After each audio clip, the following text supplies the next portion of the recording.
Ditë e mbarë për peshkatarët e Vlorës në zonën e Lungomares, me varka të vogla dhe çdo ditë në det, kjo enjte ka rezultuar mjaft të suksesshme për ta. Vjetra qytetar, por dhe të huaj që jetojnë në Vlorë janë drejtuar zonës së Lungomares për të bler peshk të freskët. Sipas tyre, peshku i kapur me rjeta nga peshkatarët të vendas është shumë i freskët, por edhe çmim më të lirë krahasuar me atë që tregtohet në subjektet tregtare. Vetë peshkatarët theksojnë se çdo ditë sillen produkte të freskëta, por jo gjithmonë dita është e mbarë. Në Vlorë peshkatarët mund t'i gjesh në disa zona të Bregdetit, ndërsa sipas qytetarëve, ata preferojnë ta blejnë produktin e freskët direkt nga varkat e vogla. Edhe rastisëm këtu, është i freskët të morëm ai sa mundëm në qik.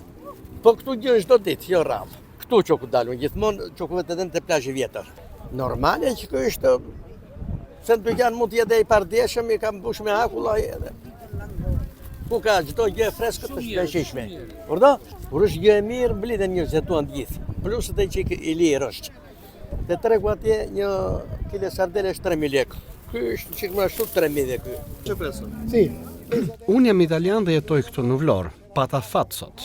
Pas shumë njerëz dhe u afrova, prita radhën time dhe mora peshk të freskët. Po është me të vërtet shumë i freskët.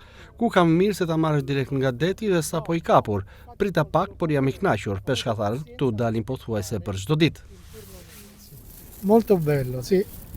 Peshku freskë në vajta për të blerë peshk, po e shikoj që ka njerëz lojiki, do bëj një xhiro, do kthehem, po që do marr. Ky që vjen adeti është më mirë, se ditur ajo, ne e njohim se jemi vlonjatër, kështu që jo, mirë ishte peshku. Në Vlorë peshkimi është pasion, çdo ditë mund të shohësh peshkatarët që në varkat e tyre të vogla ushtrojnë këtë zanat, jo vetëm si pasion, por edhe për të ndihmuar familjet e tyre. Mbi të gjitha ata sillin për konsumatorët një produkt të freskët dhe cilësor.